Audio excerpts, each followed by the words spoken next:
जनाब मोइन शादाब जो हमारे इस मुशायरे के निज़ामत फरमा रहे हैं, जहाँ ये बहुत अच्छे नाज़िम हैं वहाँ बहुत अच्छे शायर भी हैं। और इनकी सबसे बड़ी ख़ूबी ये है कि इस वक्त ये आलमी सहारा जो चैनल है उसके न्यूज़ एंकर भी हैं। बेहतरीन शायर जहाँ बेहतरीन नाज़िम हैं। मैं गुजारिश करता हूँ कि वो भी अपने चंद अशार से इस मुशायरे को रौनक बख्शें। आइए।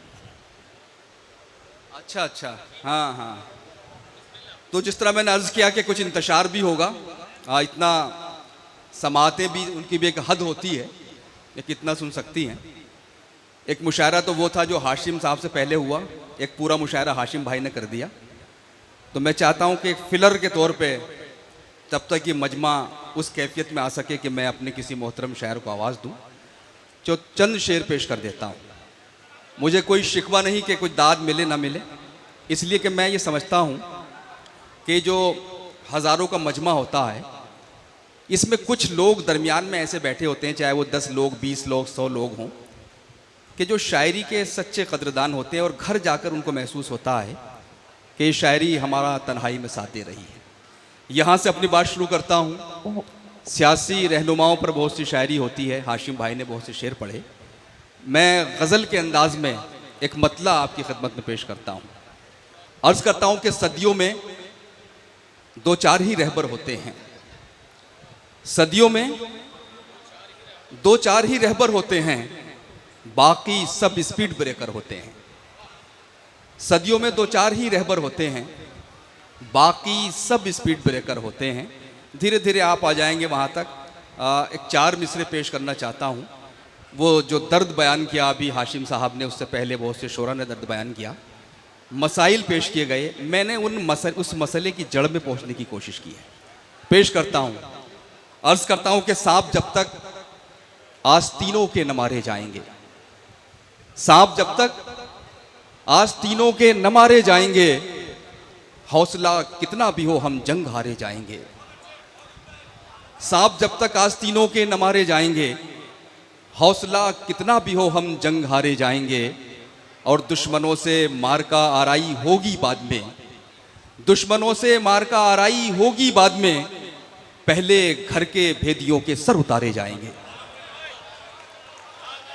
दुश्मनों से मार का आराई होगी बाद में, पहले घर के भेदियों के सर उतारे जाएंगे। पंकज अग्रवाल साहब को मुबारकबाद इस मुशायरे के लिए, आसिफ भाई को। 4 मिसरे और पढ़ता हूँ।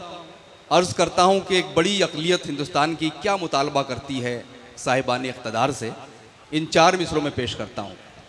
अर्ज़ करता हूँ कि कौन कहता है कि सांसों की ज़मानत दी जाए, कौन कहता है कि सांसों की ज़मानत दी जाए, खुद हमें अपने तहफ़्फ़ुज़ की इजाज़त दी जाए, खुद हमें अपने तहफ़्फ़ुज़ की इजाज़त दी जाए। और हमको तलवारों के लाइसेंस न दीजिए, लेकिन कम से कम ढाल तो रखने की इजाज़त दी जाए। कौन कहता है कि सांसों की ज़मानत दी जाए, खुद हमें अपने तहफ़्फ़ुज़ की इजाज़त दी जाए, हमको तलवारों के लाइसेंस न दीजिए, लेकिन कम से कम ढाल तो रखने की इजाज़त दी जाए।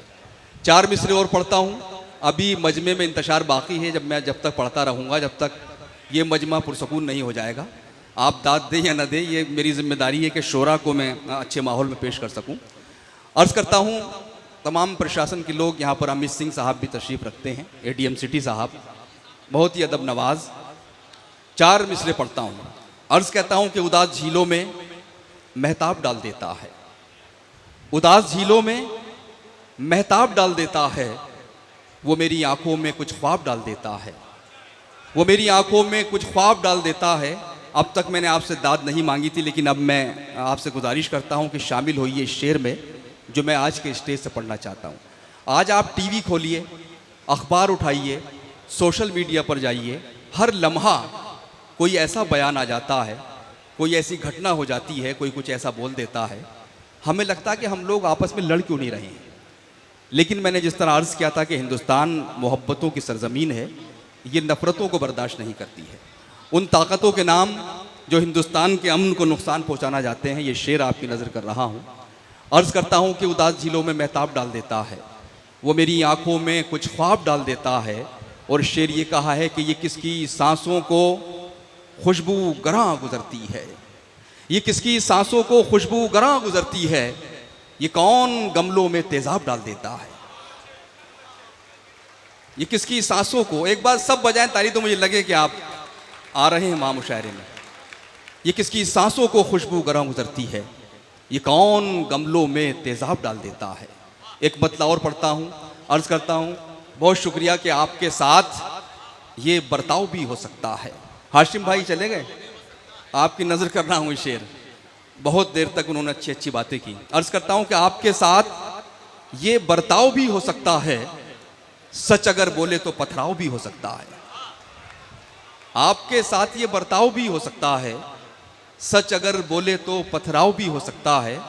और आखिर में गज़ल के चंद शेर मैं जिस तरह की शायरी करता हूँ वो पढ़कर मैं समझता हूँ कि अब आप लोग उस कैफियत में आ गए हैं जहाँ हम किसी अपने शायर को सुन सकते हैं। ये मतलब पेश कर रहा हूँ गज़ल के चाहने वालों के नाम। अर्ज़ करता हूँ कि जला के आँखें सियाह शब को खंगालना है, मायूस होने की ज़रूरत नहीं इन अंधेरों से।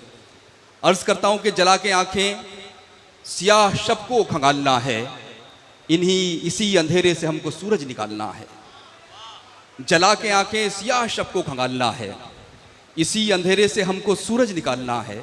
और ये शेर बतौर ख़ास आप सावजरात की नज़र कर रहा हूँ। आपको लगेगा कि ये तो बहुत करीब की बात है, मैंने शेर बना दिया है। अर्ज़ करता हूँ जौहर भाई, चरण सिंह बशर साहब, नुसरत मेहदी साहबा, पॉपुलर साहब, ये सब बड़े अदब के बड़े नाम हैं। खुर्शीद भाई कि जला के आँखें सियाह शब को खंगालना है, इसी अंधेरे से हमको सूरज निकालना है। और शेर ये कहता हूँ कि जो बाकी चीज़ें हैं वो तो मैं सब संभाल लूँगा, जो बाकी चीज़ें हैं वो तो मैं सब संभाल लूँगा, तुम्हें ये करना है सिर्फ मुझको संभालना है। जो बाकी चीज़ें हैं वो तो मैं सब संभाल लूँगा, तुम्हें ये करना है सिर्फ मुझको संभालना है। और एक बड़ा सादा सा शेर, वो संग दिल है मगर उसे मोम कर रहा हूँ, वो संग दिल है मगर उसे मोम कर रहा हूँ, इन्हीं चट्टानों से मुझको दरिया निकालना है, इन्हीं चट्टानों से मुझको दरिया निकालना है। और आखिरी शेर फिर आपकी समातें और आपकी जहमतें तमाम हो जाएंगी कि इन्हीं चट्टानों से मुझको दरिया निकालना है। देखिए बड़ा कंपटीशन है, ज़रूरी नहीं कि आप बहुत बासलाहियत हों और उस मनसब पर न पहुंच सकें, उस मनसब पर पहुंच सकें जो आप जिसके मुस्तहिक हैं। इसलिए कि मुकाबले लॉटरी से हो रहे हैं, मुकाबले खुरे अंदाजी से हो रहे हैं। लेकिन आपको मायूस होने की ज़रूरत नहीं। अगर किसी ओहदे पर, किसी मकाम पर आप नहीं पहुंच पाते हैं तो इसका मतलब ये नहीं कि आपके अंदर सलाहियत कम है। शेर पेश करता हूँ, अर्ज़ करता हूँ कि इन्हीं चट्टानों से मुझको दरिया निकालना है, कि शिकस्त जिसका नसीब होगी कुछ उसका सोचो, शिकस्त जिसका नसीब होगी कुछ उसका सोचो, तुम्हारा क्या है तुम्हें तो सिक्का उछालना है। शिकस्त जिसका नसीब होगी कुछ उसका सोचो, तुम्हारा क्या है तुम्हें तो सिक्का उछालना है। और वही गली जिसकी हम कभी खाक छानते थे, वही गली जिसकी हम कभी खाक छानते थे, सितम तो ये है उसी पे अब खाक डालना है, सितम तो ये है उसी पे अब खाक डालना है। आखिरी दो शेर फिर मैं ज़हमत दूंगा अपने किसी दोस्त को। अर्ज़ करता हूँ कि अज़मतों वाले हैं जो खाक नशी होते हैं, अज़मतों वाले हैं जो खाक नशी होते हैं, ये वो कोसार हैं जो ज़ेरे ज़मी होते हैं। और ये शेर आपकी नुमाइंदगी कर रहा हूँ, इस शेर में आपकी वकालत करते हुए पढ़ रहा हूँ। अर्ज़ करता हूँ कि ये वो कोसार हैं जो ज़ेरे ज़मी होते हैं, और लाख मुफलिस हैं कि अनपढ़ हैं मेरी कौम के लोग। सुने दोस्तों, आपका शेर है कि लाख अनपढ़ हैं कि मुफलिस हैं मेरी कौम के लोग, ये मगर मुल्क के गद्दार नहीं होते हैं। शुक्रिया हज़रत। लाख मुफलिस हो के अनपढ़ हो मेरी कौम के लोग, ये मगर मुल्क के गद्दार नहीं होते। बहुत शुक्रिया।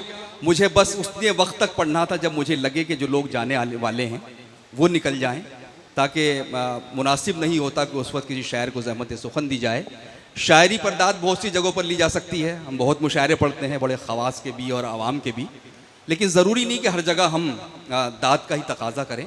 और मैं तो दुआ करता हूँ अल्लाह ताला से कि काश हमारे मुशायरों में वो दिन आए कि शायरों को आपसे दाद की दरख्वास्त न करनी पड़े। शायरों को करतबबाजी करनी पड़ती मदारी वाली कि ख्वाब में आ जाऊँगा अगर उसमें आपने ताली नहीं बजाई। तो ये हमारे अहद का अलमिया है, हमारे अहद की ट्रेजडी है कि शायर को दाद मांगने के लिए करतबबाजी करनी पड़ती है। अल्लाह करे वो दिन आ जाए कि शायर शेर पढ़े और आपको अच्छा लगे तो दाद मिले। बस मैं ये दुआ करता हूँ